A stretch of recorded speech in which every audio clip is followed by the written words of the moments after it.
stage is exactly how you do that. I think we are going to jump straight on into Champions. Select Hong Kong Attitude are on the red side, 1907 Fenerbahçe on the blue.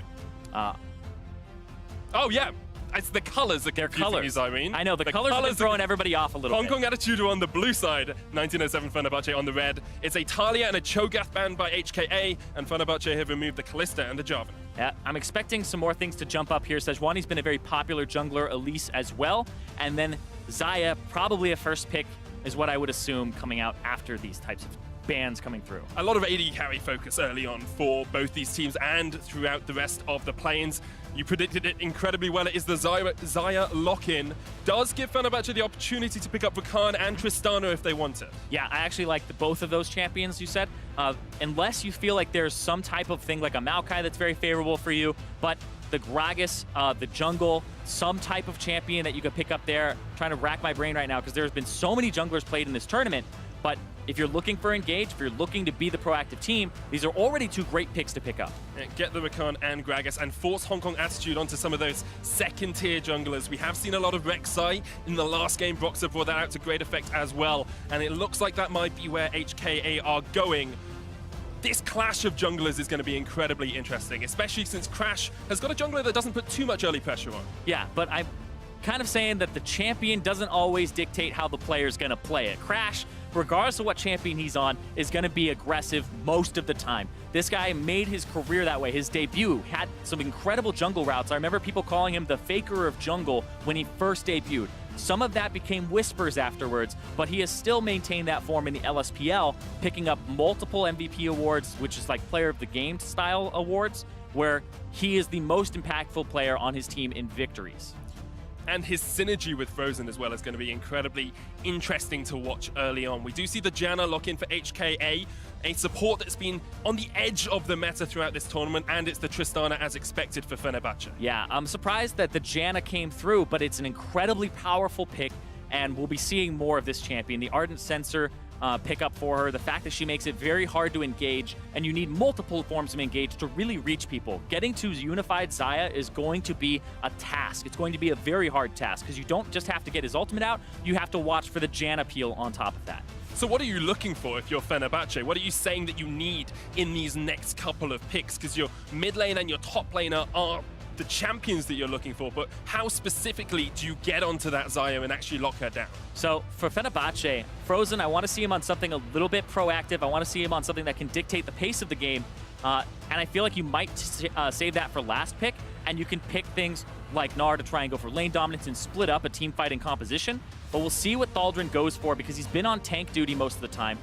Camille's, Rumbles, a lot of team fighters as well. We'll see what happens here. There are a lot of different options, of course, for both these teams. And Fenerbahçe, it is their debut game in Wuhan, so there perhaps a little bit of nerves there, a few picks that will be safer for them, more comfortable for them. They have removed the Shen, Trundle taken away by HKA, and now we expect to see Fenerbahçe looking towards that top lane. And if I'm Fenerbahçe, I'm looking at mission more than I'm looking at Riri's. And so I like this Galio lock-in here, flex pick. Could be mid, could be top. Thaldrn and Frozen have not played it within the last summer split here. So we'll see. It's just so many different options, and we're starting to see this meta develop a little bit more. Very AD carry focus. We are going to have the Core Keeper mission in the mid lane, and looking up towards top, it's probably going to be a tank at least for HKA, maybe even this Maokai. Yeah, you don't know if it's going to be that Galio, so locking in something like a Gnar becomes a little bit riskier with the fact that you could flex it around. I do like the Corki pickup here because it's a good pick into something like a Galio, but the Galio can take the barrage and kind of tank it up. We could be looking at a Fenerbahçe that has a little bit more engage with that Galio on top of the Gragas. And then finally locking in the Syndra for Frozen in the mid lane, giving him that counter pick. You said it, Zyrene. They want to get Frozen ahead. He is a key component of this 1907 Fenerbahçe lineup. On the other side of the rift, I see a lot of safety for HKA. You've got Janna disengage, you've got the Rek'Sai, you've got the Maokai as well. They are looking for a composition that just scales up well. Yeah, Hong Kong attitude, I see, like you said, team fighting, a lot of peel, a lot of kind of keep your distance siege. but they do have Godquai on an active jungler. So him being able to match up against Crash is going to be what I'm looking for here in the early game, because if Crash can get his lanes going, it could be a Fenerbahçe favored mid game, whereas on the opposite side, Hong Kong Attitude could make it so that this mid game composition turns on a little earlier. And both these teams are so dictated by their early game and by whether they're able to get the initial gold lead. Fenerbahçe perhaps even more so now that they brought Crash in. Either of these teams, when they get ahead, really don't look like they're going to give up an advantage. So the first 10 to 15 minutes is where we want to focus in on, where we want to zone in on these junglers, and really see how this game develops. Yeah, and we're talking about, the early game for Fenerbahçe. Bringing in Crash is not a catch-all solution to this. This is not, you bring in a ringer, right? You bring in somebody who's just going to dominate the game. It's not double lift, because, Exactly. Well, also, it's not just the player, it's a double-edged sword. You got somebody who's mechanically gifted, but it is a stylistic far cry from what you are used to in the jungle, and you won your region in a very dominant fashion. So Crash is going to have to synergize with Frozen and bring that back, but he's also going to have to synergize with the rest of the team, and they communicate in English. It's definitely a struggle for them, and I think the way that this game develops, it is going to spell how well Fenerbahçe are able to develop in this group as well, because when Move was their jungler, a lot of people were saying they're the best team. They're the best team outside of the conventional regions. They're one of the best up-and-coming regions, and Fenerbahçe now need to show us that even with this substitution, even with a last-second emergency sub in the form of Crash, that they can perform to the level everyone expects them to. Yeah, and that's the big thing is, when you get on the big stage, it's not so much about, hey, well, we end up having all of these fantastic individually skilled players. It's, hey, how well do we work as a well-oiled machine without losing lanes? So you do have to have that aspect of individual play, but you also have to have teamwork, communication, and just a well-oiled machine, because if one part starts faltering, the rest can start falling down as well. But people need to be able to bring each other back up. I want to take a second as we get into the sort of conventional line of scrimmage here, to really talk about the win conditions for these two teams and try and break down exactly what the teams are aiming to do and how the enemy team can counter that. So let's start with 1907 Fenerbahçe. What are they aiming to do and how do they win the game? For Fenerbahçe, I'm looking for an upset in the mid lane. I think Frozen getting him over Mission is going to be big. As long as you can get this Cinder to a break point where she can do something about this Janna, the Xayah, or the Corki, then that's really what I'm looking for, is that early break point. Crash and Frozen, that's what I'm highlighting here for Fenerbahçe, because your bottom lane could be very stable here, but you're mostly looking for mid or late, especially since this should be a lane that is ungankable on the Hong Kong Attitude side.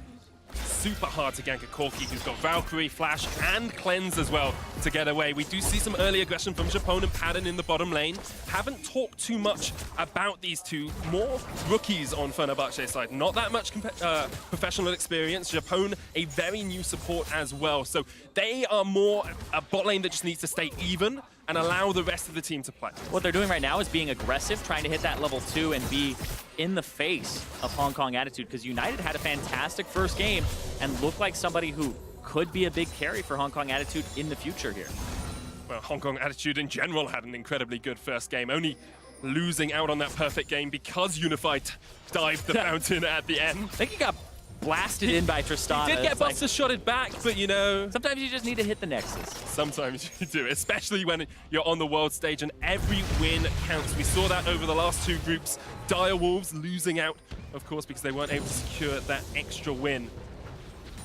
Both teams playing relatively safe in the early game. I like the aggression early on for Fenerbahçe, and I want to see how these two junglers continue to develop, because it looks like Crash is coming towards that middle lane. Hanging around it at least, getting some Scuttle Crab vision control on both sides, but it just seems like they've swapped the map where you'll see Fenerbahçe take the top side, and then Hong Kong Attitude will take control of the bottom side of the map here. But Crash being a little bit more proactive, walking into the jungle, and he'll be able to place vision down as well with his ward after he clears his camp. Be able to keep some tabs on Godquai. But now this means his bottom lane plays safe, because you know that Rek'Sai is not on the top. Padden's playing incredibly safe in that lane, actually. Already 10 farm down. There is a wave pushing in, so they will be able to recomp some of that, but falling behind perhaps slightly. I want to come back to HKA as well, because as Crash looks mid for a gank, HKA are a team that are perhaps undervalued by analysts. They come in as the 3rd seed from the LMS region, but They're a team that have been around for a very, very long time. Originally formed in 2013, then moving into Hong Kong Esports, never quite able to break the top 2 in the LMS. It was always kind of a top-heavy region with Flash Wolves and AHQ. And Hong Kong Esports, I mean, I remember watching them back in the day, and they had names like Toys after a bit. They even had Olay on that roster at one point. So, you know, they've been through a whole bunch and lost some players and reformed a few times, had a rebranding for the Hong Kong Attitude. And now we'll see if they're able to actually perform here. And now they've almost reformed once again, bringing Tabe in as the coach, really trying to develop as a team. Tabe's been very vocal in the fact that he doesn't want players on his team who aren't good in solo queue, who aren't mechanically sound. In fact, he kicked Gear off the team and replaced him with Mission. Gear was this up-and-coming, he was kind of the caps of his region. And then he got replaced by Mission because Mission was higher in solo queue. I mean, that's what he values, and that's how he's kind of going about as a coach. And I think that everybody has their own philosophies about it, but it's been working for Hong Kong Attitude. They all have respect for Tabe and what he wants to do with the game. And it's gotten them to where they are now for the first time in the Hong Kong Esports history, the Hong Kong Attitude history. It's got them to Worlds, and it's got them into a game against 1907 Fenerbahçe. Very even early on here, no real advantages being taken. Perhaps a slight CS advantage for Frozen in that middle lane. Padden falling behind a minor amount in the AD carry role, but as we start to get towards these level 6s, that's where we're going to see even more impact from these junglers. Yeah, and I'm looking already, Crash has gone for the sweeping lens on his first back. It's a little unusual that you would do this because you really want that early vision with the Tracker's Knife having 3 wards. There's like, a lot of the time supports will buy that Sight Stone, but they don't swap for a good while. But look at Crash, gonna pick that one up. And just a little bit of a love tap there. Just a tiny, a bop, just to remind him that he's there. Yeah, and I'm looking at the item build already because, we're talking about these bops. Frozen has been bopping Mission a little bit in the mid lane, and this matchup is Syndra favored, and then she hits level 6, and if the Corki doesn't have magic resistance, then he can just get absolutely obliterated. So he's already gone for what looks like a part of a Sheen, and also towards a Hex Drinker. Once he completes Hex Drinker, it's a much easier matchup for the Corki, but until then, he's still at risk. Cleanse, Valkyrie away, Frozen does not decide to flash across, but once again, it's Crash coming into that mid lane. They knew he was somewhere up on the top side of the map. Crash has ganked twice, and both times, 6 minutes in, he's gone towards mid. Yeah, and I still feel like this is Frozen applying that pressure and getting them that lead, and I feel like Crash is kind of that icing on the cake there. Crash hasn't had to blow any of the summoners of Mission there, blew his Valkyrie early in the first gank, and then this time it was the cleanse because he didn't want to get burst or even test the damage of the Syndra. And so a lot of this is Frozen just applying pressure, and I want to see what he's able to do here, because one of the things about Hong Kong Attitude that I noticed watching their games through the regional qualifier and throughout the play-ins, or the regular season, was that when Mission had an advantage, he didn't spread it around the map. He waited a whole bunch. Even when he had just a wave priority and a roam opportunity, he usually didn't take it, whereas Frozen is the opposite. Frozen will crush the lane, and he's a huge part of the shot calling, and is the reason that why Fenerbahçe win a lot of their games as soon as they get a small lead. And he's a player with a lot of pedigree as well, was actually part of a Longzhu lineup where he was the keystone player. He was the player around which the team was established to be built, and then left Longzhu, and now we see Longzhu rising to world's glory, and perhaps Fenerbahçe being able to follow in their footsteps. Yeah, Frozen's kind of like, don't forget about me, guys. And there's a possibility that, he could fit into one of those groups, and we'll see. Still, not a huge amount of action yet, Zyrene, but I'm liking what I'm seeing from both teams, because both are willing just to wait this out a little bit. There's always the risk of nerves in your first day of Worlds play, especially here for 1907 Fenerbahçe as it's their first game.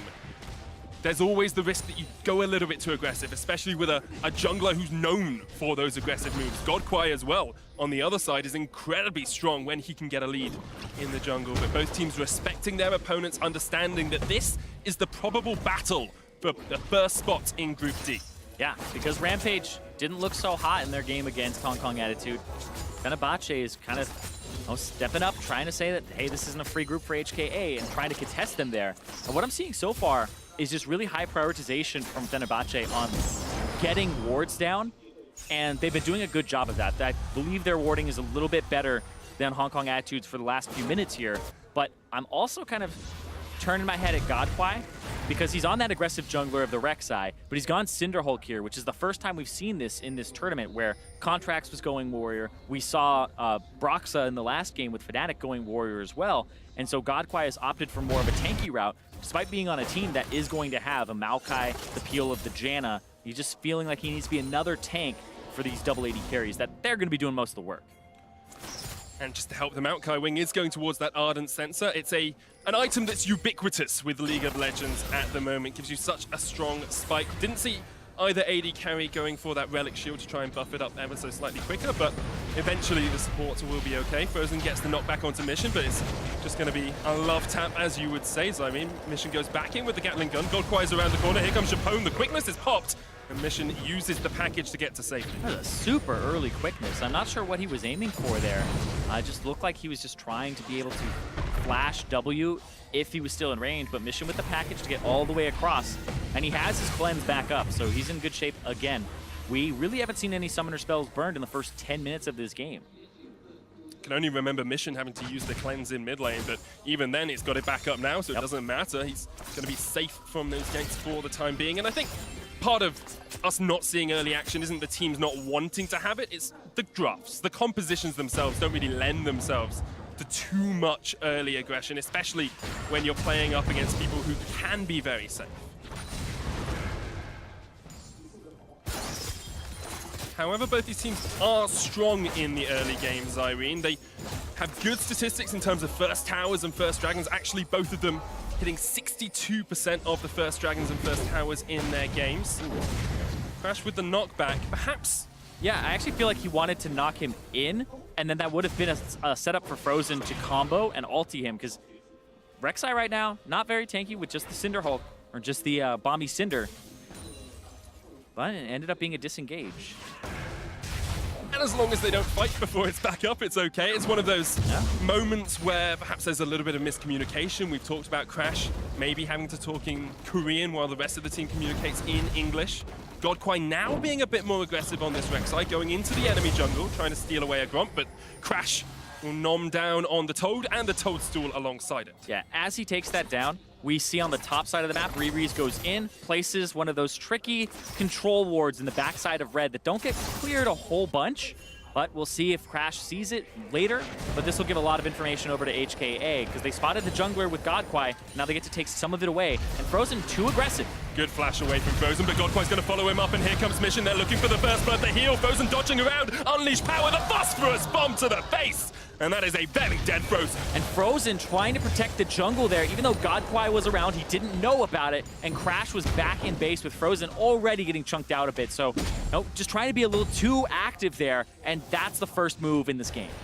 And Mission is actually going aggressive, stealing away camps here. HKA in the last couple of minutes have gone for this counter jungler. Yeah, they've been able to control the top side of the jungle with vision, and you can even see there's things like saplings around to track, and a great phosphorus bomb there to finish him off. Godquai had the ultimate, but decides not to dive there either, and just leaves that over to Mission, who you definitely want him to have that kill, because it gets him to that point where he now has three basically half-completed items. Yeah, the Hex Drinker there as well meant that even if the Unleashed Power had gone onto Mission, he probably wouldn't have died. He now has double summoner advantage in the lane.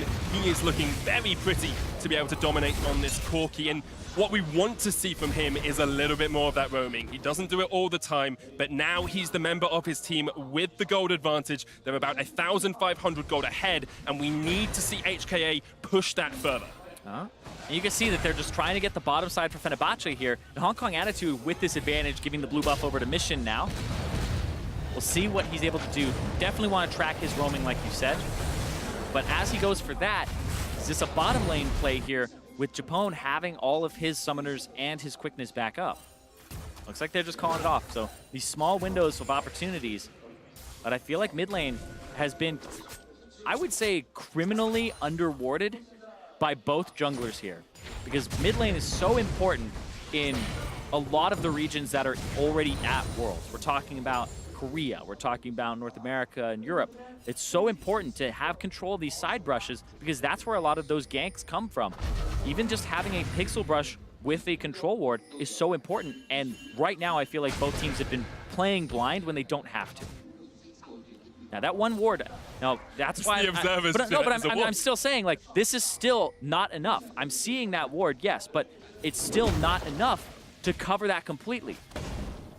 When you have control of mid, you force the enemy team to bring supports up to help clear, jungles to help up to help clear, and then you get like maybe a 2-on-1 advantage bot because the support's not there. It's something that allows you to change up the game and force things like this, where they're trying to fight over this damn control ward. This is what you need to do because the other team is playing blind. Hong Kong Attitude are playing with no vision around mid. It's a scary place to be, but Fenerbahçe, they're still playing with a little bit of vision, and now they have control of the bottom side. And I've been liking Fenerbahçe's warding just a little bit more all game long. Have to see if they're able to utilize those blind spots, because it is only a Cloud Drake to start us off. It's not the most impactful dragon in the world, although Japon will be very happy if he can get that on himself. We are starting to see first item spikes here as well. Ardent Sensor just completed on Kai Wing. There's an Infinity Edge on Pattern as well. Rushing those items first. You can see Godquai and Crash. Crash going to pick that one up. And again, it's all around the mid lane. There is a little bit more vision here for HKA. We see this ward being pushed a bit further, but Godquai is going in blind there, especially blind because he's on the wreck side.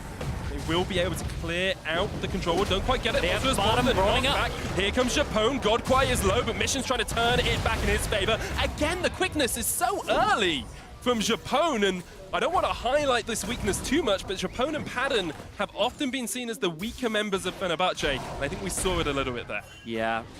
The quickness, being able to just bust that out and know the engage range, know your flash engage range, and be right on top of that is key to being able to play an explosive recon that we've been seeing from some teams in the play-in stage here.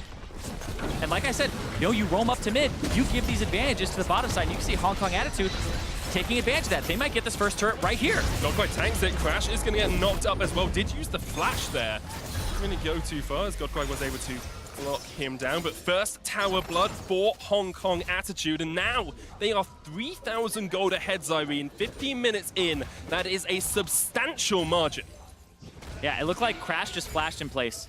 So losing out on that summoner spell, and it is a substantial margin now in both the fact that the jungler can now be bullied by the Rek'Sai, and he's not as much of a threat to somebody like Mission, who has the cleanse back up. And we talked about Crash coming in and his play style, but you have to remember how much mental preparation goes into playing at Worlds as well. And you wonder perhaps if mistakes like that and some of his early jungle pathing are just because he's not as mentally prepared as some of the other teams. He's not got the synergy with 1907 Fenerbahçe that Move would have done. But all credit to Hong Kong Attitude here, Zyrene. They played a safe, controlled early game, and they've been able to utilize their advantage as well. It's interesting because you use the word safe, and I would agree that in the context of this game it's safe, but I feel like this is not very safe from them in terms of just overall play. They are taking a lot of inherent risks by going for all of these blind roams, all of these blind kind of attempts, where there's things like Galio on the field, right? This is something that we haven't seen Thaldrun roam around on. We haven't seen any teleports come in. We haven't seen any of these proactive global moves from these teams. And Hong Kong Attitude, people are saying that they're #1 in this group, but you do have to look at things in the big picture, that this team hasn't been as convincing as the #1 seed so far. Have to agree with you there, Zyrene, but you are comparing them to Team WE and Cloud9 and Fnatic. These teams, very fair. Yeah, in more established regions, I think Hong Kong Attitude will be very happy if they can come out of this with a 2-0, looking to tomorrow just to secure that first spot and avoid Fnatic and C9 and WE in the elimination matches next week. I'm sitting here like, man, I thought the European casters were supposed to be the negative ones. It's like, what am I doing here? I'm all happy and smiles. I know. It's my first world. It's Fenerbahce's first worlds. I gotta cancel you out. I gotta cancel you out. Oh, please don't. Please. What we want to see Hong Kong Attitude be able to cancel out now is any pressure from Fenerbahce. They want to push up this vision line. They've got first tower in bot lane. They've got an Ardent Sensor on their Janna. They can really try and starve out 1907 Fenerbahce from this game. And the fact that they have that Trinity Force completed on Mission, this Corki is going to be very key in taking these turrets down. Whereas I'm looking around this map and I'm not seeing much in terms of winning lanes for Fenerbahce. This bottom lane, you would expect it to be something they could apply a little bit of pressure on, which we saw like level 1, and then they dropped the ball with the engage and then level 2, and they've roamed a bit and tried to get elsewhere. And then the mid lane was a matchup that swaps over to the Corki favor, and then the top lane, the Galio is supposed to be able to wave clear and make it a non-interactive lane.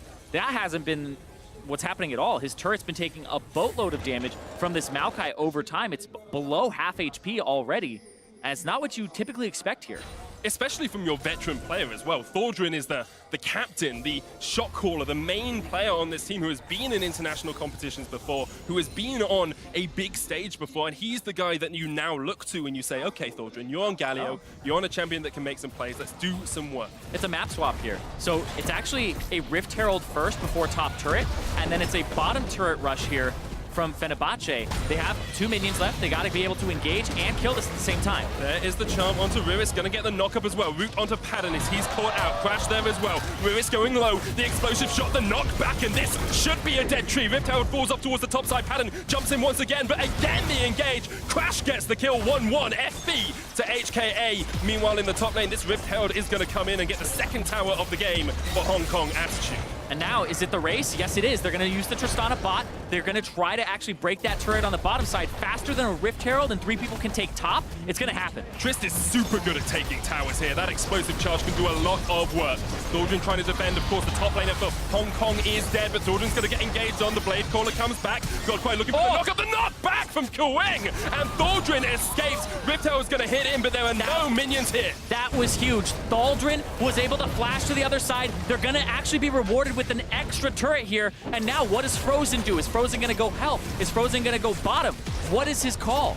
Still in the mid lane, they will lose an inhibitor tower, and the TP's coming in from Riris as they try and shut down Fenerbahçe here. Stop this is dangerous. Riris is going to get onto Padden, locks him up. He has still got the flash, but Mission's on his way. Flash over the wall. HKA still going for the engage. Inhib in the top lane is going down, Zyrene. Nothing happened for 17 minutes, and now an inhibitor is dead at 20. There are more structures dead than people by almost 8 times the amount. It's insane. 1 on both teams, and then it's 7 plus that inhibitor. This is insane. Is it perfect macro? That's right? No kills, lots of towers. That's perfect macro. Well, play. I like that HKA went for the Rift Herald, and then they went for the push. But the big thing that actually kind of tilted it there was the TP from Riris. The fact that he went for that tri-brush flank, it pulled Frozen away from backing, and honestly, Thaldrin played it well top to make sure they didn't lose the maximum, but both sides are now in a position where there's so many turrets down. Fenerbahçe are now going to have super minions pushing in, and we've been seeing them kind of sit on their hands, both teams just waiting. If Hong Kong Attitude wait now, they have a naturally pushing lane that is a double-edged sword. It can funnel gold into the enemy team and like get this Tristana to pick free things up, or you use it to pull people away as a 6th man and start having numbers advantage to knock down turrets. You need to see that from Hong Kong Attitude moving forward here. Great rotations from Hong Kong Attitude as well to be able to capitalize on a little bit of an overstay from Fenerbahçe. We did not see Frozen move. He stayed in mid lane. He pushed that wave up. And because Hong Kong Attitude were that little bit quicker in reacting, they're the ones that come out on top. Yeah, I think that was bad from Frozen. Frozen could have gotten mid lane turret damage, could have roamed bottom so they could maybe get an inhibitor, or he could have been able to prevent the top lane. But because the Corki's winning the matchup now, he got roam priority, and Mission, we talked about it. I want to see more of that from him. And now it's Fenerbahçe going into areas of no vision, but Mission has been caught out. Frozen not going to be able to get him down as he Valkyries away. The Baron was started. Godquite looking for the engage. They're onto the Syndra. HKA can smell the blood. They can taste it. Maokai gets in. Galio. Jump in, but here comes Galio crashing down on the dead jungler. A kill on the Maokai. A 4-man taunt. And now it's up to Padden. Double kill. Looking for more. He jumps onto Kaiwing. The root not quite going to be enough to take him down. Mission's turning it back around, and Japone gets the knock up Thordrin with a kill. Mission takes down 1, but he can't quite get onto the AD carrier. Now it's cleanup crew. Waiting for cooldowns. They're waiting for cooldowns. Just needs to get the cooldowns down. Mission does not have flash, does not have Valkyrie, does not have a hope of getting away. He goes down. Frozen with the kill. Fenerbahçe take 4. And now they have to go back on Fenerbahçe's side and clear this top lane wave. They're going to be able to get funneled some gold. Padden will get this mid lane turret, and now this bottom is going to be something that has to be cleared out from Hong Kong Attitude. They're going to have to be pulled to the bottom side of the map in just a moment.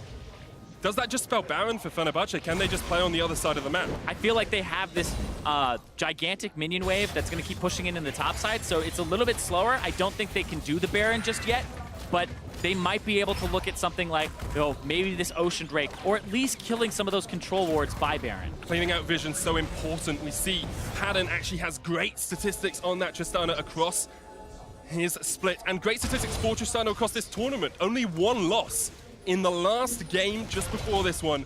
We saw Fnatic being able to defeat a Tristana. Here, Fenerbahçe are hoping the odds and the numbers are in their favor as they have come back from behind. It was a 3,000 gold lead a couple of minutes ago. Now it's down to about 700.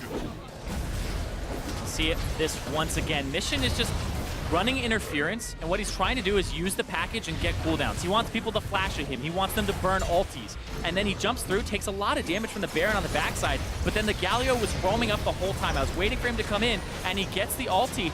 But even though Crash dies, it delivers him to a perfect position, and now Fenerbahçe, like you said, might set up the Baron here. Unified is all the way down at the Ocean Drake as well. 5,000 HP on that Baron. Fenerbahçe are going to disengage. I don't think they knew it. Can't quite get where they want to be. Maybe there's no vision for them down there, so they didn't know that the Xayah was not with her team. Yeah, I don't think they knew that he was there, and then he shows mid, and they have mid priority. So they'll take this turret as kind of the reward for the macro there, and Fenerbahçe kind of called on that bluff of actually the Baron. It's so strange because in picks and bans and before this game started evolving and developing, we said early games what's important. That first kill, that first tower, that's what's really going to snowball it for someone. Those ganks towards the mid lane, but that hasn't been the way this game has played out. Yeah, it was more of, well, you're looking at the junglers to see who can give you that advantage in the mid lane, in the mid game. But Hong Kong Attitude, they have perfect scaling, like we said, with the Ardent Sensor and the fact that they have double AD carry. And Fenerbahçe, they have the Tristana, and hold on, Japone gonna pull them. It's not back a great explosive cast, but again, no vision for Fenerbahçe. They cannot push forward even into their own jungle because they do not know where Hong Kong Attitude are. Those sunglasses helping Hong Kong deny vision from Fenerbahçe, block out the sun from their enemies. You can see Thaldrun has come up to try and make sure that Hong Kong Attitude aren't able to get a good engage. He got spotted on the wards that are around that area, and now he's kind of stacked a slow push in the bottom side of the map. This will continue to push out towards Hong Kong Attitude. So somebody has to go pick that up in the near future, and that's kind of the window of opportunity that Fenerbahçe will use to go look at the Baron in terms of picking up the vision and re-establishing control of this area. Speaking of windows of opportunity and windows of power, we are starting to see items stack up on either side. The AD carry is so vital in team fights. We've got Infinity Edge, you've got Static Shiv and a Rapid Fire Cannon on that Tristana. Yeah, and then on the opposite side, you do have the double BF sword items and the Static Shiv for Unified. And at this point, I actually think that the Xayah is stronger at her double BF sword power spike. This is one of the reasons people love Xayah right now, is she doesn't have to build 2 attack speed items. She gets those crit items, stacks them up, has a lot of damage, and then her W adds even more on top of it. And it gives her movement speed. It gives her all the stats that you really get from those that extra crit attack speed item built into her W, so she can buy this heavy-duty AD. And the question then becomes, how tanky are your tanks? How much damage can they sustain through? We've got a Knight's Vow finished on towards Crash. He's helping out the team. He's helping out Padden. Actually looks like there's going to be a second one from Japone as well. Wonder if that will go towards Frozen to try and keep that mid lane superstar alive in these team fights. It's a vision game. It's a vision game. Yeah, it's all about vision. So they're playing it pretty slow. They're trying to make sure that they can see the Baron, who has control. It's that Baron dance, but it's not so much fighting over mid lane and then going to the Baron and starting it. It's more, all right, they have vision control. Let's get control of mid. Then let's go get it back. And now they have control of mid. And then they go get vision back. And so it's basically this cycle of back, get your control wards, make sure you have all the wards that you can hold, and then just keep doing this over and over again. Top lane inhibitor has, of course, respawned for Fenerbahçe now, so it's not that pushing lane that it once was. Has funneled farm in towards Padden, but if you look at Unified, he's actually got a 40 CS lead in that lane. And no real CS advantages across the rest of the board, so that's just better rotations from HKA, making sure they utilize all 3 lanes of farm. Yeah, Unified's kind of been the guy who gets tagged into bottom to get all of that farm. He got that gigantic wave when it showed up. And then this time they put both those Titans, who are just super tanky, in the bottom side of the map. Now Thaldrun has a bit of an advantage here in this matchup. He'll be able to clear the waves out, has that CS advantage himself. And we're still waiting for those fights, because both these teams you want to have team fights, but both teams are usually set up for team fights. And when the other team is set up, that's not really when you want to do it. You want to catch them with their pants down. You want to go, get to a side lane, push a wave out, and then you have 30 seconds to go ahead, try to make something happen as like the Tristana split pushing or the Tristana is picking up the side wave. As somebody isn't in attendance to this fight, but both teams are just giving the respect of those 30 seconds in the waves back and forth. Right now, Maokai, he's grouped up. HKA have priority. But now, the Galio's shoved out bottom, and he's going to roll him up, and then you have to go get that bottom wave. And then now it's your turn. And so it keeps going back and forth. And it's a breaking point. It's which team missteps or which team makes the better rotation at this point. There is a big wave down towards that bottom side. Yeah, and it's not always mistakes, right? It's not always, oh, one team just messed up a timing window. Sometimes it's they forced something like this Baron, and now we're in a position where we decided to take the fight, and they did a very good proactive play. Like right now, it's mid-priority for Thaldrin, whereas before, it's been, hey, look at this bottom wave. Now they have priority in 2 lanes, and now you have to kind of get that back as Hong Kong Attitude. But they're going to use that for a back timer for Frozen. Get those control wards in as well. We're seeing double sweepers as expected at this sort of point of the game, especially when you've got all of this vision game happening. And this is the point as well where you do look to your veteran players. I'm looking at missions specifically for HKA, of course, was part of TPA a long time ago. He is one of the veterans. Yeah. Unified, very much a rookie. He is playing well this game and has played well thus far this tournament. But when you get to these points, when you get to these real crucial breaking points in games, that's where you look to your experienced heads to make the plays. See if Mission's able to pull something out, but he's kind of that backline Corky. I don't know if he's going to be packaging straight in. We're looking for things like Riri's to get in there. And Hong Kong Attitude, if you keep pulling this Maokai to the bottom lane and then give him like a 30-second window to engage, he doesn't get much time because you look at the rest of the Hong Kong Attitude squad, they're really waiting for you to pull the trigger. The Corky doesn't want to engage, the Xayah can't really, and she's most effective when kiting backwards, and the Jan is the disengage.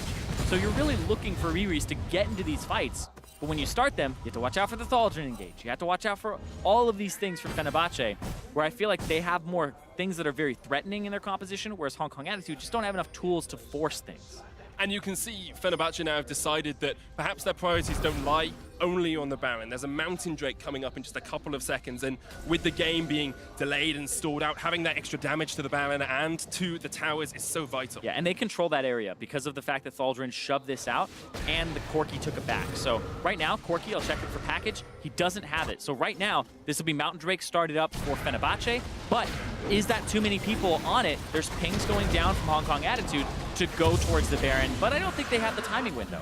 No, Unified was in the mid lane dealing with Padden and Japone. Not having to have your AD carry at that Dragon really makes it a lot easier for you to keep pressure on the other lanes of the map, especially an AD carry with such long range as Tristana. Yeah, this has been kind of like a Dragon Ball Z episode. We're watching these two teams just yell at each other and just get more powerful. We have finally armor penetration items coming through for both AD carries. We have Gargoyle's Stoneplate completed for Thaldrin, and so when they feel like they're in a comfortable spot and they're up to like Super Saiyan 3, are they going to fight then?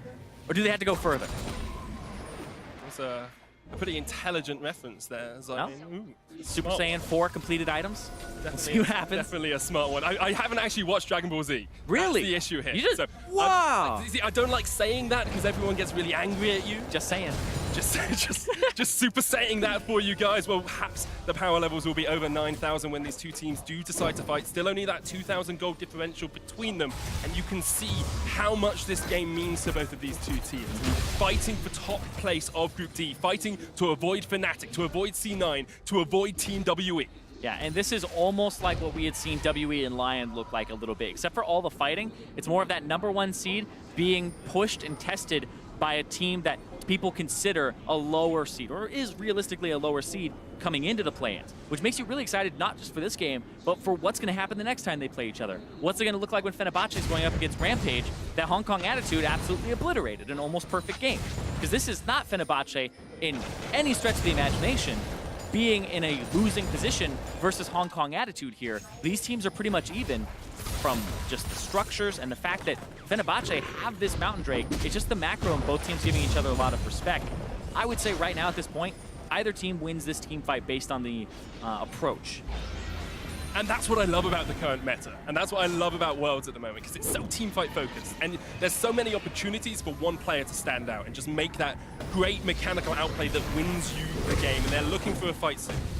You see Japone, he hasn't had much in terms of engage. Is this it here? Quickness jumps in, here comes the Galio as well, the knockback. That's a Janna, they're trying to catch up. They get the kill, Pattern gets it, and there's the taunt as well. HKA are getting decimated, double for the Tristana. Frozen caught up towards the side, mission eventually taken down. It's 3 for Pattern, he's looking for more, he's looking for 4. Can he get the penta? Rivis locks him up, it's 3v2, but Unified can pound down from the side here. Unified's gonna get one, not quite the quadra for Pattern. Crits to jump in, it is a quadra and an ace for Fenerbahçe. And they're going to be able to push down the mid here. They took out all of HKA, and now they're going to be able to get themselves back in that gold lead. They established something a little bit early on, but it's been something that HKA have just had control of this game. And now, basically, after all that yelling, they finally exchange punches. And you have to give credit to Japone as well. Earlier on, his quicknesses, his engages were not on point. He caught out the Janna, he caught out Kai Wing. They took her down before the fight even really began, and we'll see it once again. Yeah, this is what I was looking for, is this Rakan is so powerful. I definitely consider this part of the world's meta. A top-tier support that can buy Ardent Sensor and protect, but also attack. And he got that engage, exactly what he wanted there. And Unified gets left alone for most of this fight because the team says, screw that, he's so hard to get to. They just kill everybody else first and go through his front line after diving and getting the Janna first. It's a mistake that a lot of teams make. You see a Soraka, you see a Janna, you kill somebody else first, when usually the support's the easiest to get. But look at this. Jump onto mission, they're going to try and lock him out. Japone is low, the Baron was started, mission knocked in. Pattern is a godlike, Godquai chased up towards the side as well. The Baron, no, Pattern! What are you doing? That's not where you want to be! And Fenerbahçe will get chased down here by Rivis. Doldrin is the target as Unified comes in. You've got an AD carry, say HKA, we've already killed him. Doldrin's getting chased down. Rivis jumps in, another kill for Hong Kong. Attitude, and they're looking for the Baron. That may be the Baron here. They have the Janna to give shield, they have a tank up, and they have their main damage dealer. What the heck was Padden doing? Maybe he thought that with his flash up and Thaldrin's ultimate, he may be able to survive that, but that was just too much. That, I don't even know if we have a word for that, because we had Lee Syndrome, but that doesn't extend to Tristana. This was just insane. He jumps forward here, gets rooted, blasted, and he's just obliterated. There is no time there for Thaldrin to pull the trigger. There's no time for him to flash away. That is an oopsie as soon as he hit the button. And it's something we've seen Padden do before as well. He did it in their regional games actually as well. A lot of the time, he's seen as one of the most improved players in Turkey, but he does make mistakes. They're looking for the Baron now, HKA with 4 members, but crashes across the wall. Yeah, this is a 4-on-3. Crash goes in, he steals it! Fenerbahçe with the comeback, the steal from Crash, he's gonna get taken down, and now HKA might look for a further engage. Rivis in the front line, Japone trying to get away, will get the knock-up, and quickness up towards the top side does go down, but Fenerbahçe still in this game because of a great Baron steal by Crash. Yeah, they get the Baron here, but Elder Dragon in 30 seconds and Crash is up in 40, as well as Japone. This will end up being an Elder Dragon, most likely for Hong Kong Attitude, after they start taking care of business with these turrets that are left open because of the numbers advantage. The Baron's still not only a gift for Fenerbahçe, but a gift as they engage. Frozen gets the kill as well, and here comes Doldrin. He's going to look for the taunt, pulls Rivis away from Padden, and now Padden can open up the big guns from the backside. Doldrin's going to jump in once again, a great blade caller back as Unified tries to get some damage down of his own. Padden, don't jump in. We've seen you do it. There's the Featherstorm. He jumps away. Pulls him back. He pulls Rivis. He knocks him away as well with a buster shot. Padden can still do work. Doldrin can't quite get the taunt off. Unified will survive. And Fenerbahçe are able to defend that tower. They're going to make a liar out of me because that Elder Dragon is now up in the air. Godquai low, Mission dead, Riris dead, and it's just Frozen gone for the side of Fenerbahçe. Let's quickly look at Summoners because there's going to be another fight soon, and it's so important what flashes are up. Unified does not have his, nor does Padden. Frozen's is up soon. Japone, though. Japone is the one I'm looking at here because his engage from before, he's been how Fenerbahçe has been getting into the lead of this game, and now they find themselves in a deficit once more. Is it another steal? No, it's not going to go. Godquai's not going to do it. Godquai does not have the Longzhu experience. Doesn't know, he's not Crash. He doesn't want to go for it. It's really just a one buff anyway, but right here, it's just trading one for one. high wing, little late on that, but also at the same time, was it going to be enough to save anyway? You have Mission going way too far forward. This is the carries with, mind you, ample frontliners just going way too ham. My heart was in my hands at that moment as Padden jumped back. Yeah, and he actually got just barely out of the range of Unified's Q there, I believe, which was following up in damage. And now you have some members of Fenerbahçe with Elder Dragon and the Baron buff, and now they find themselves with an 800 gold lead and pressure on the map. You've got top lane towers still up for them as well, and a massive wave in the bottom lane. Does mean that Mission will deal with it, but just having the ability to pull Hong Kong attitude around the map is so vital for Fenerbahçe. It looked perhaps dead and gone for them at that Baron, but they are straight back in this game. You can feel the tension. I know. You can cut it with a knife here, Zyrene. I'm just waiting. If I were going to cut it with a knife, I'd put that butter on some crumpets. As an Englishman, perhaps Fenerbahçe would be looking to get some delicious desserts as they start to take down these towers one by one. A 2,000 gold lead for them now. You can see HKA do not want to fight while that Elder Drake and the Baron are still remaining. And that just allows Fenerbahçe to take whatever they want on the map. So far, it's just been outer turrets. And remember, they have that naked inhibitor on the bottom side of the map for HKA. When Baron isn't alive for a very long time, this is a point that you could siege and just push down and force Fenerbahçe, or force Hong Kong Attitude to answer. And it hasn't been a point that Fenerbahçe even want to go towards. They just keep putting Thaldrun in the side lane, and he never really has reached that inhibitor. Both AD carries at 5 items. In fact, Padden has sold his boots to get that 6th item. Phantom Dancer completed. Bloodthirster there as well. It's been pretty bloodthirsty already this game. I'm not sure he needs any help at all. Knight's Vow from Crash aiding him. Japone hasn't actually used his Knight's Vow on anyone as far as I can see. Would like to see that going over to Frozen just to help out a little bit more. You can see not the biggest advantage taken off that Baron by Fenerbahçe, but 3,000 gold is nothing to be sniffed at. Yeah, sometimes people actually get their Knight's Vow overwritten. If your Knight's Vow giver dies, the other one can put it on that person. So it could have been that type of situation, or Japone just hasn't used it, and that's an oversight. So Unified was just stunned up. He's used the Mercurial Scimitar now. He needs to be very careful as to how he approaches this lane. Thaldrun's up towards the top side of the map, of course, has that ultimate to join up. Miris is up there as well, and Fenerbahçe want to join the fight. Looks like we do just have a pause coming out. Yeah. Okay. Sorry about this, guys. We'll make sure we get it sorted out as soon as possible. Fenerbahçe in such a good position. Looks like they're going to try and catch out Riris, but not quite able to take that Maokai down that quickly. It is a pause, just to completely confirm. And I was going back and looking at Japone. It looks like he just hadn't really used the Knight's Vow on anybody. Gave him the benefit of the doubt, but you need, and those things can like really mean a lot in these situations. You end up just having, a little less HP when somebody is going for fights or getting healed not enough. And you really want to keep your carries alive, especially with how bloodthirsty Padden's been in this game. He has definitely been jumping in, perhaps, when he shouldn't have been. His heart has been telling him yes, Zyrene. But it needs a little bit more of that mind. Just a little bit more. Just a tiny bit. Sometimes that's what you need someone like Thaldrun just to say, okay, we've seen you do it once. It didn't cost us the game. Take a breath, Padden. You're still a rookie. Yes. I know what the stage feels like. So sometimes, it's Thaldrun's fault. You just be like, I'm training you. I'm making sure that you can hit that R on me. Next time, just be ready. So we'll see, but that was definitely an oopsie there. But right now, Fenerbahçe in the lead by about 2,000 gold. And so there isn't too much you can really complain about right now because they have that composition that can actually push and force the issue. Whereas on the opposite side, HKA, I talked about it when they had a gold lead, they really have to siege and kind of bait Fenerbahçe into something because Riris is the one that can really start the fights with the Maokai ultimate, right? You're not looking at the Janna, you're not looking at the Xayah or Corki or Rek'Sai. It's Riris, but Thaldrun with the double globals has been pulling him to the side lane. So from a macro perspective, Fenerbahçe has been preventing sieges. Because, I'm just thinking of Hong Kong Attitude. If I was playing this composition, Maokai just walks up, R's down the entire length of the lane, and then you can put some Trinity Force damage on turrets. If they sit there and try to actually contest that, you have enough damage from your carries at this point to kind of go through a lot of that resistances that they're actually packing. And sometimes it's hard just to make that call, though. It is. Especially in the heat of the moment, you think, oh, we just need to hold out. We've got the goal lead. We can just wait for them to make a mistake.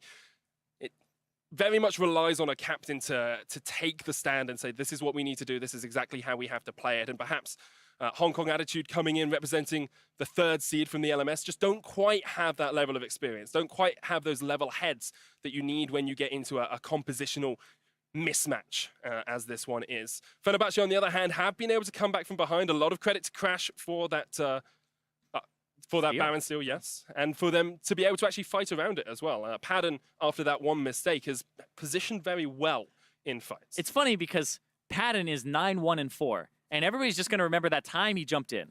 Like, literally, it sucks to think about because you're like, man, that's what really leaves a lasting impression in your head. But he got the quadra kill before that, right? Or after that. Really, this guy has been doing a fantastic job in this game on this Tristana, and is a big reason as to why they're at this point, because he's been playing the team fights a little bit better. It's just that one mistake, but it's the one that's glaring. But it's super exciting to see Padden being able to step up as well, because he was one of the members of this Fenerbahçe lineup that was looked at as a weaker member. The bot lane specifically has been eyed up by analysts and said this is where you take the advantage against them. And to be fair, they haven't had an advantage during the early game. They went for like a level 1 and a wave push, and then engaged before they were level 2, even though they were going to hit level 2 first. And so everything kind of got reversed on them. They had kind of had to take the loss in the bottom lane, but then Japone went for a lot of engages that were questionable, and then he finally got 2 to 3 in a row that you're like, okay, erase that early game, and now you find yourself in a state of the game where they're in a lead because of a lot of what he was doing to get them back in and to be an aggressive player. Like, you look at the composition for HKA, man, wouldn't you just love to have a Rakan? This composition would love having that Rakan here. But the draft where they take it away after seeing the Xayah, this is put at wrench in that plan. And it's something we're going to see throughout the entirety of Absolutely. Worlds. Rakan is so impactful, makes plays, and can build Ardent Sensor. It's all you really want from a support in the current meta, Zyrene.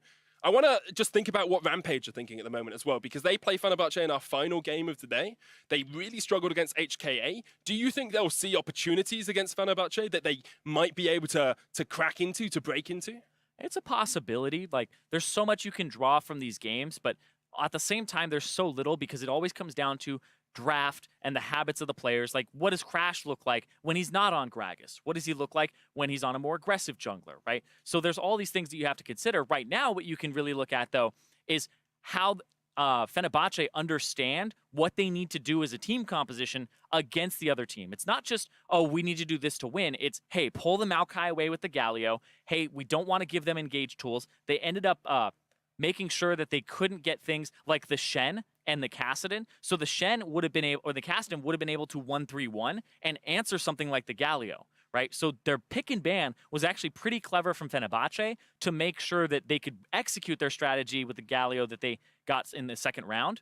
Or I guess after the second ban phase, I guess I'll say it that way because there's so many second rounds. Yeah. The second ban phase, that they were able to split the map and stop the primary engage from HKA from being there. So I really like the fact that they understand how to adapt in the games. And on the other side, HKA did get the early advantages. They were the ones pushing up. I'd like to see perhaps a little bit more imperative from them, a little bit more of mission moving around the lanes, looking towards even starting up 4-1s, setting up for those bot lane dives on something like a Corki and a Rek'Sai, where you can jump in and out of turret aggro a lot easier. Yeah, I've been pretty critical of their vision control. I feel like they're kind of just flexing muscles and just saying they're better mechanical players. There's nothing wrong with flexing muscles, Zyrene. True. It's always entertaining, right? Because you're going to have somebody like face check. You're going to have two people come up on each other. They haven't been able to. They haven't been putting a whole bunch of wards around, and it's been to their detriment as the game has gone on. And Godquai's kind of been leaning on the fact that he's playing Rek'Sai, right? There were a few times where Frozen was around with Crash, and then he spotted him just barely with the Tremor Sense. So, kind of circumventing that issue with this pick. Not a huge fan of it in general, just as a playstyle thing. Because like we've been saying, what can you actually gather from this game? Hong Kong Attitude take a lot of risks that don't look like risks because they're good mechanically, but they don't ward as much as you would think, and they don't control mid as much as you would want either. Well, we are still in the pause, guys. Apologies for that, of course. We're going to hand it over to Drakus and the analyst desk to break down how this game has been developing. Thank you very much, Medic. Of course, we're not always your favorite people to see in the middle of the game, but luckily I have some analysts with some interesting insight. Maybe we can take a chance to break down the early game, look at exactly what is happening here between these two teams. Right, I think a lot of what we were saying about HKA is kind of coming true in this game. We were saying that the bot lane was a potential point of weakness for the side of 1907 Fenerbahçe. That's also one of the potential strengths for HKA, so it's no surprise that, you know, kind of 2v2, that goes in their favor. They break that turret early on. That's where they kind of started getting the game rolling for themselves. Yeah, things were looking pretty positive for HK in the early game. They also had the rec side. They had a lot of options available to them. Just looking across some of the other options as well. Running a Janna after quite a few of the supports were banned away was a little interesting because the fact that we're seeing slightly less of a priority on this Alistair as an answer to Rakan is something that I just noticed as a slight shift. But it felt like that they wanted to go for more of this Peel style. They also had the Maokai as an alternative form of engage. But in terms of the early game, everything was looking pretty good for HK. Ultimately, it felt like once we got out of the early game, though, things really started to slow down. It did not feel like HKA were quite as comfortable as they were against Rampage to just snowball any kind of lead. What do we think is the big difference here in this game? I think what we were saying was, one, Vedius was talking about their team fighting, which I'm sure we'll get into in a second. And the other thing was, when things start to break down for them in the macro sense, it does feel like they get into a little panic mode. And so the best example of this was that crazy turret trade that happened between these two teams, where Rira steps forward, tries to defend the turret, he goes down, and then rather than trying to cut their losses or anything, they go full trade mode. It ends up working out for them because they're able to grab the inhibitor, but you see them losing flashes, they're losing summoners, and they started losing control of the game a little bit during that point. Yeah, and my eyes were very much on Frozen in that whole instance because he had to make a decision between trying to help his teammates in the bottom half of the map, trying to help them live, or to try and help in the top half of the map to try and keep his inhibitor alive. And he eventually made the decision to keep the bottom side alive. They ended up losing the inhibitor, and you're like, that's kind of a risky decision. But then at the same time, because HK never really continued to push that, it just resulted in a lane that was constantly pushing in their favor. You then allow the gap to close between Pattern and Unified, and now this Tristana is sitting on 3 items and getting to a point where he becomes this big threat. And it wasn't just that inhibitor, right? Immediately following that exchange, we saw a team fight take place, and this is where we really started to see some of those weaknesses we talked about for HKA to come into fruition because, yeah, you just won. You just got that inhibitor. It's a good look for HKA, but when we take a look at it again, ultimately, you immediately throw that away by taking a team fight, and really, to me, it just felt like a failure to execute. Right, I think that's the big thing is you saw weird stuff where, like, a mission is way over the wall on Corki, they start engaging onto him, he uses his package to get out, now he's not too close to the fight, then they engage. There's a lot of those problems that you're going to see in that replay when we roll it. It's just like a huge breakdown between the two teams in what they were trying to do, and HK, this is the problem with them, they don't execute super cleanly in the 5v5 setting. It's also important to remember how their actual comp makes it very difficult for them to get this kind of reliable engage, especially against things like a Rakan. So as we see the play roll out, what you'll see is that HK are mainly just setting up around the Baron. They're using this as an objective to force the fight. But then they all commit to the Baron while Mission is still isolating by himself. He's then forced to Valkyrie out with the package, and now they're going back for the re-engage. And this is the sort of thing that we were discussing earlier. One of the reasons why I thought Rampage could have the edge was because they just seem a little bit uncoordinated when they try to force these fights. Players go in while the others go out. The target focus seems a little bit all over the shop, and 1907 Fenerbahçe were very quick to punt. And you see Unified does a decent job in this fight, trying to somehow win it for them, almost trades back onto Padden. There's a number of fights between these two AD carries where Padden keeps coming out on top. And so it's going to end up being probably on those two as this game continues to make the big play, ultimately decide how it's going to go. But this was the big thing that got Fenerbahçe back into this series. And well played to capitalize on that opportunity. And just an update to everyone, we have confirmed that the pause was due to some network instability. They are still working on an answer to the problem at the moment. But for now, we will continue our discussion about these games, about these two teams. And I have to say, one thing I really like coming off the bat from Fenerbahçe is that they did not collapse in the laning phase. And after how strong HKA looked against Rampage, not to pour any salt in your wounds, Vedius, but it's good to see that they can go toe-to-toe in the laning phase because it feels like HKA just get lost, as you said. And if you can survive, they don't feel like quite the same level of titanic team that they did in that first game. And I actually really like that because it makes the group interesting. I think we've seen a lot of Pool 1Cs just kind of smash their competition. Right now, Hong Kong Attitude's in a fight for their life a little bit to make sure that they do walk away with this win. And I think it's the kind of thing where Fenerbahçe can keep playing them close like this. They have some things that work out well. They did get that Baron steal as well. Padden, you know, you heard Cyrene kind of lamenting it, jumped in, threw away that big lead. It's what a lot of people are going to remember. But their team fighting definitely is coming out a lot better than Hong Kong Attitude. I mean, one of the things that we were discussing about Fenerbahçe coming into this tournament is, or I mean, this group in particular, is that there are a bunch of different styles. And I think one of the things that we praised HKA for was that they seem to have fairly strong laners. When it comes into the late game, if they're the ones in dictating the pace of the game, they know how to close things out. But when the challenge is things are even, that's where things get a little bit harder for them. And what you can say about 1907 Fenerbahçe is that they usually are the team that has the tempo domestically. They're the team that has the advantage, the early game advantage, that they very quickly snowball in their favor, or they have control over the map. And what we're seeing from both these teams is just slight adaptations coming into a group, because you're now going up against completely different styles. You're going up against different regions that have different focuses. And in the case of Rampage earlier on, they heavily got punished for a style that they weren't used to. And now we're seeing this slightly different style where 1907 aren't getting this early dominant lead, but at the same time, they're against a team where they seem to be able to match them in some of the plays they're trying to make. And it's another thing, too, where 1907 Fenerbahçe having a game to watch of HKA let them know what to ban. So you saw the J4 banned out right away. That was a huge problem in snowballing against Rampage. So that is one of the things that kind of plays in is Fenerbahçe have that small advantage in the draft. And we have to praise that adaptability, too, because we've seen teams struggle from day to day to figure out what the best option is. We saw Rampage kind of struggle to figure out what they wanted to do in the first game,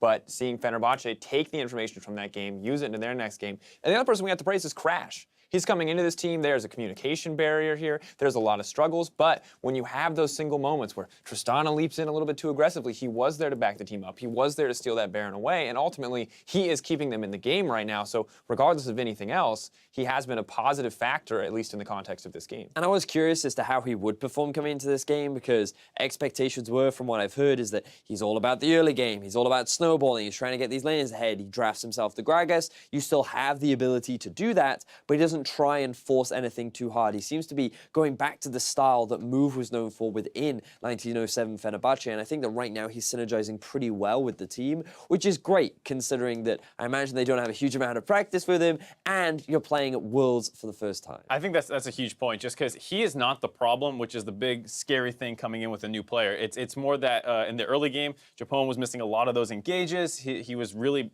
kind of feeling the nerfs a little bit on the recon changes, on the hitbox, on the quickness. So I felt some of those things can get cleaned up. Patton is also team fighting. Just don't throw the game away right there. Those are things that, assuming Crash continues to play decently well, the rest of the team can step up with him. Which is good, because I think ultimately when we look at the pressure on his shoulders, right, when you look at the impact that he's expected to have, you ultimately expect him to be a deterrent. Him performing well is a good start, and you have to think for the team, they're terrified. For Move, he's terrified. His team is up there playing without him because he can't get in. He doesn't have that visa. And you have to wonder if everything just falls apart here, if this, unfortunate circumstance takes everything down. But the fact that the team is still performing, I think, once again, just remains a huge positive point for Fenerbahçe, that they aren't horribly affected by this unfortunate circumstance that causes that emergency substitute. And I think now we're at a point in the game where I believe 1907 Fenerbahçe are the ones applying pressure to the opposition. The last thing I remember is a Syndra stun in the midst of about to hit a Maokai. So, to me, it felt like the game state was still very even between the two teams because of a few risky plays being made by the side of 1907 Fenerbahçe. Yeah, both teams having some risky plays. The Baron Steel going over, that leads into that Elder Dragon that they have. So there is a moment of power here, but the goal leads super, super close. And that's why it does feel like with both Unified and Patton being the main damage dealers right now in their team compared to the rest of everyone, it's going to come down to which of them doesn't die in a team fight, because both Maokai and Galio can lock down a member if they find their target. So from with what we've seen so far, who do you think is the safer bet when it comes to deciding a team to come out on top in this game? I feel like Hong Kong Attitude have been on the back foot a few times, but also Patton has been a little unpredictable, been a little bit too forward a few times. Do you feel like this is a reliable prediction to make? Is it really okay to ask me to make predictions? Hey man, we're forgive and forget, You're welcome to say whatever you want now. But to be fair, I mean, you completely gave up on Rampage at the first sign of struggle, so yes. I'm wondering now, Given the current game state and how the majority of fights have been going, I would hedge my bets on 1907 Fenerbahçe.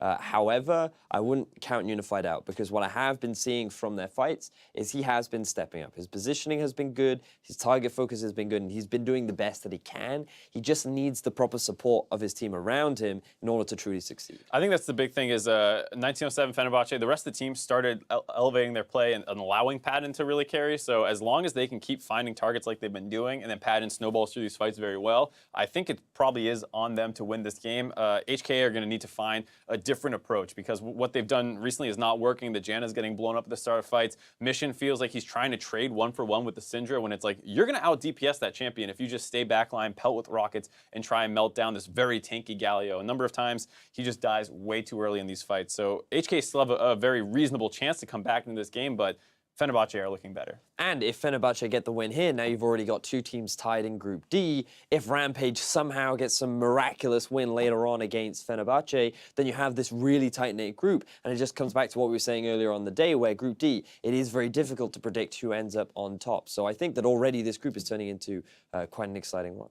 All right, well, unfortunately, I do have an update for you. It's vaguely positive in the end, although unfortunately, due to the connectivity issues, a few players did end up dying. The League Ops team is now attempting to chrono break the game. Woot woot for chrono break. Hopefully, we will be able to get back to a game state pre-connectivity issues and get back into games shortly. But drawing back into the conversation at hand, I think the interesting thing to me is we talked a lot about this tournament. I think everyone did about Ardent Sensor and the impact that it would have in the game. And Janna, I think the quintessential Ardent Sensor support, I feel like we are starting to see some of the weaknesses in tunneling on the power of these champions. I think it's partly tunneling a little bit too much because, yes, there is a lot of engage on 1907 Fenerbahçe's side, but also just not playing it very well, getting isolated out at the start of the fight and then flashing into the rest of the enemy team as opposed to flashing out. He's died a couple times early on when it feels like if the Rakan doesn't instantly blow up the fight, the Janna should be more effective as time goes on. So there's been a small issue there for me.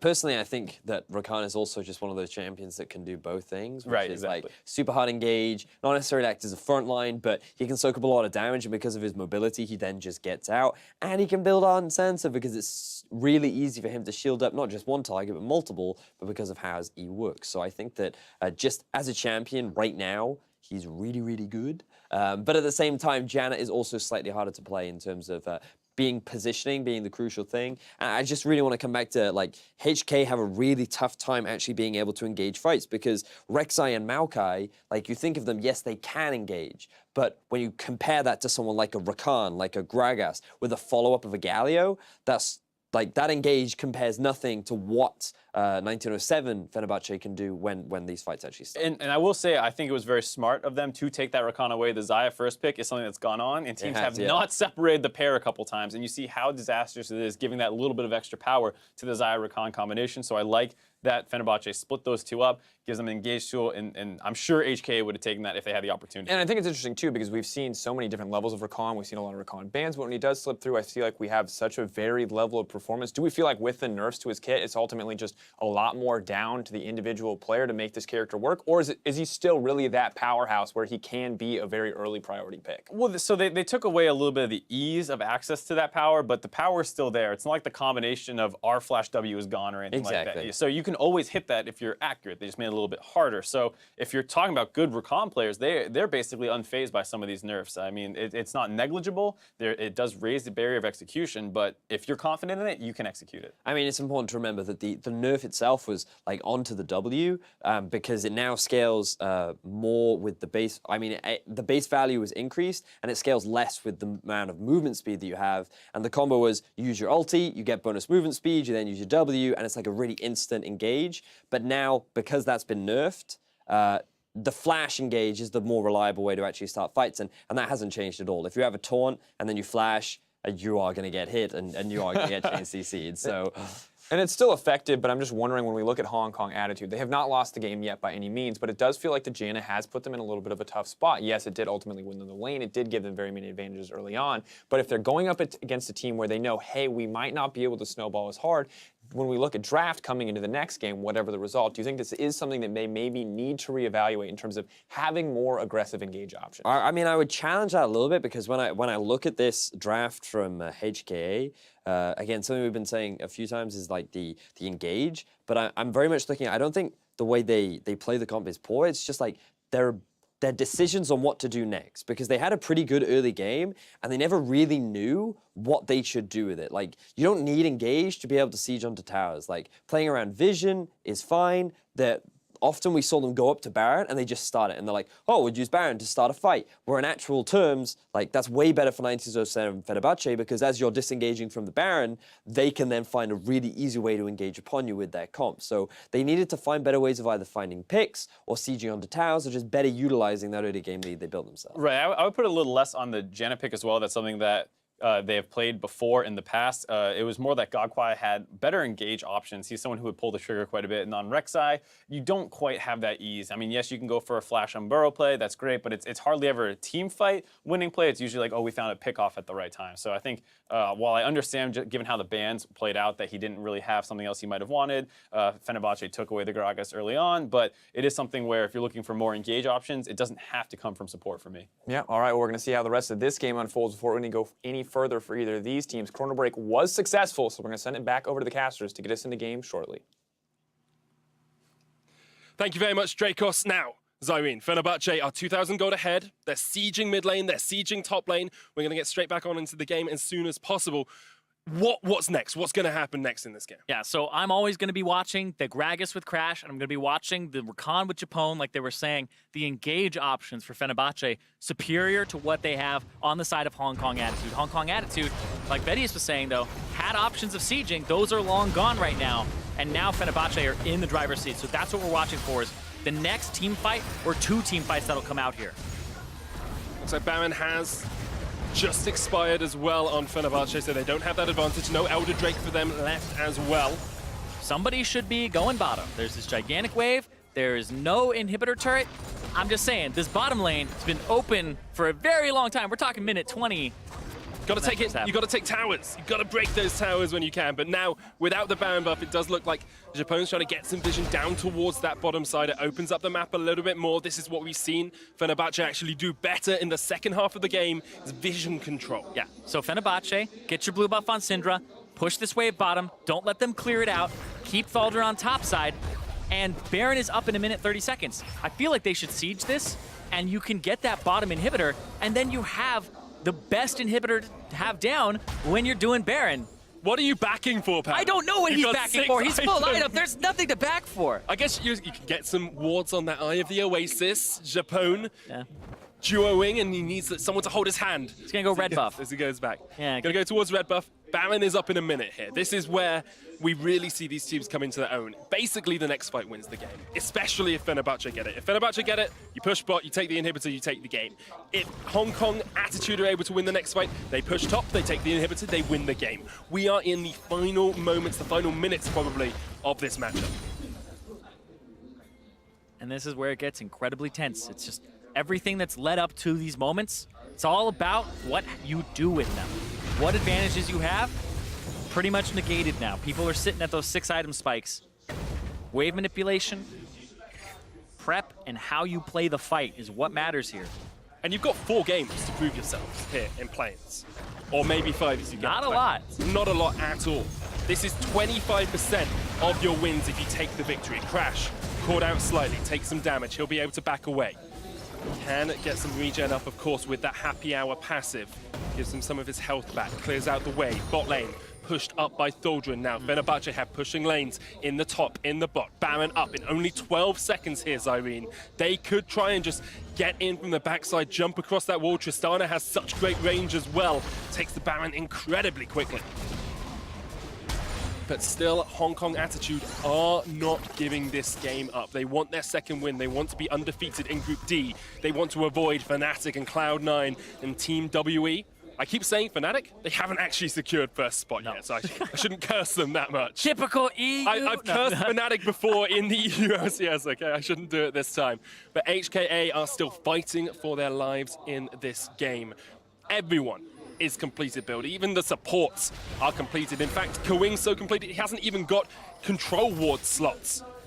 That is really end game for supports, and end game for both of these two teams as well. Japone still hasn't put his Knight's Vow down, so that's once again a head scratcher. And also looking at the Corki build, once you hit that late game Corki build, usually you're looking at something like, hey, maybe we're throwing in the Void Staff, right? Some type of penetration item, but he's gone for more survivability here with the Maw and upgrading that. Doesn't want to be blown up by anybody. And his team has opted not into a lot of those Knight's Vows like the other team has.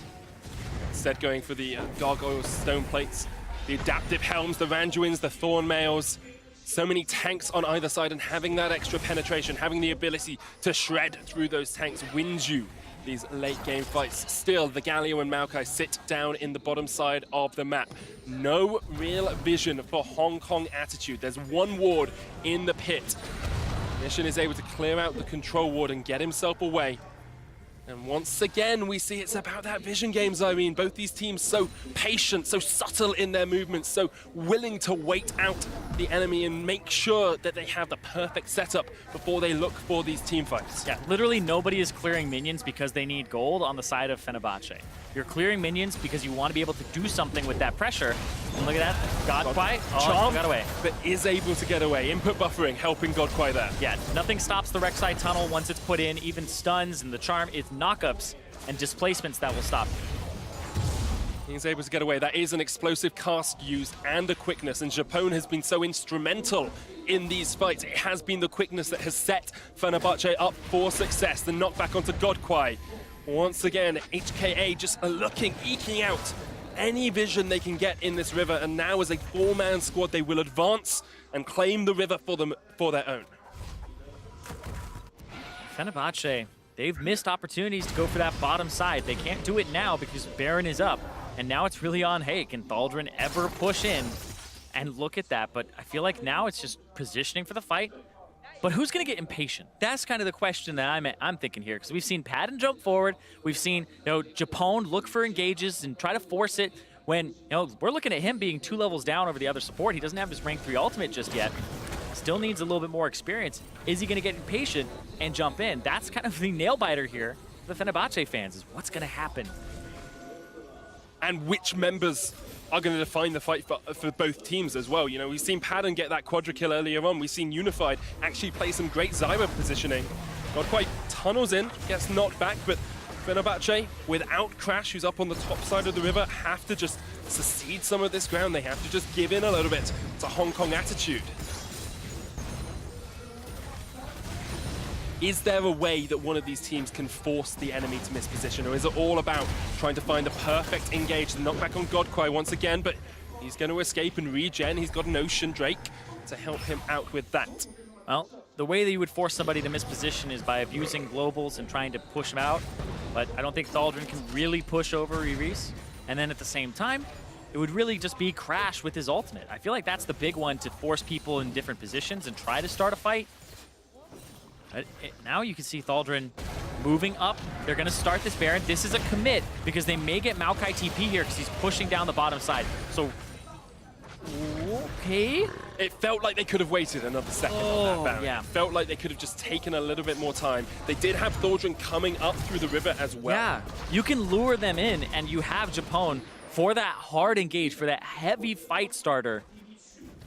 And then the follow-up, like Rakan plus Galio, is disgusting if you're able to land on carries. All summoners up for both teams as well, so we're going to see flashes aplenty in this next fight. Looking at Japone, looking at that engage, looking at Crash as well, who's landed a couple of good explosive casks. Looking at down towards the bottom side of the river at Elder Dragon now. The second spawning, the second coming of the Elder Drake. Back stopped actually there as HKA started up. There's no vision. There comes the long-range totem. But is this too little too late? Holy moly! Frozen steals it away. Japone's going to jump in. Here's Thaldrun as well. Jumping down with the hero's entrance. And now HKA need to win this fight because otherwise they are done for. A 4-man taunt. The knockback. The cats come out. But is it too little too late for HKA? A great route up. Godquai jumps onto Frozen. But it's the front line of Fenerbahçe that are taking the damage. And it's the back line that are dishing out the DPS. Padden jumps in. A double for Tristana. And Padden is on an absolute tear this game. That has to be it. Thaldrun's dead. Maybe they can't close because Unified and Kai Wing are still alive. And Frozen is so low. Unified, like you said, oh, the minions. He didn't get in the bush. He's going to have to clear them. He's going to clear them out, but Fenerbahçe are just going to push in for this inhibitor tower. They've got a big minion wave.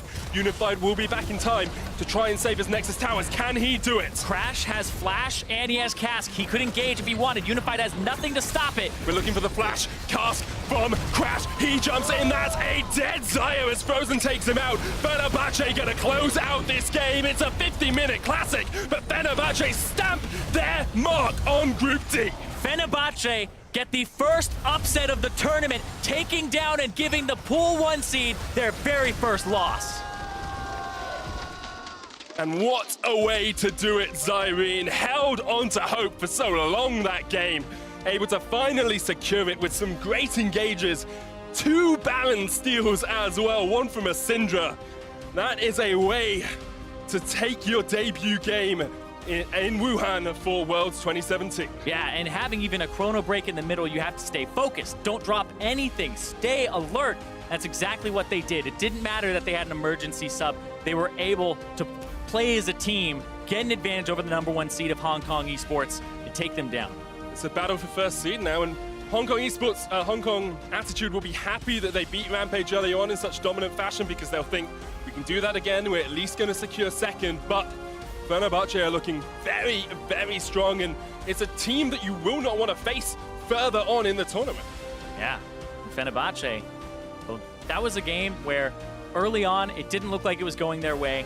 They weren't able to be as proactive as they wanted to be in the early parts. They had a very unfavorable inhibitor trade in the top side where they didn't get the bottom one, and then their macro kind of fell apart. But good things for them are their warding, and then also the fact that they understood the draft. They understood what they needed to do with the tools that they had early on. That is something that a lot of teams dropped the ball on, and they also respected and knew what the other team had and played around that and separated them. I apologize for giggling in the middle of that. Yeah, I was like, what's up? I remember that there was a 20-minute inhibitor in that Yes, game, there was. and it went to 50 minutes. That is an absolute classic of a game. What a stonker to start out. Stonker. Yeah, it's a very English word. It's Yeah. James Bondian word. Do you want to bring a Jason Bourne one out? Nope, Oh, I'm we good. got him down, lads. Let's go. Let's go.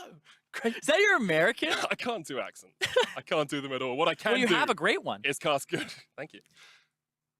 Cast good League of Legends. We're going to hand it back across towards the analyst desk to get their thoughts on how 1907 Fenerbahçe upset the #1 seed. Let's hand it over to Dracos and the analyst. Hello, mate. Oh, God. Strong start for Medic there with the American accent. Strong start for Fenerbahçe as well.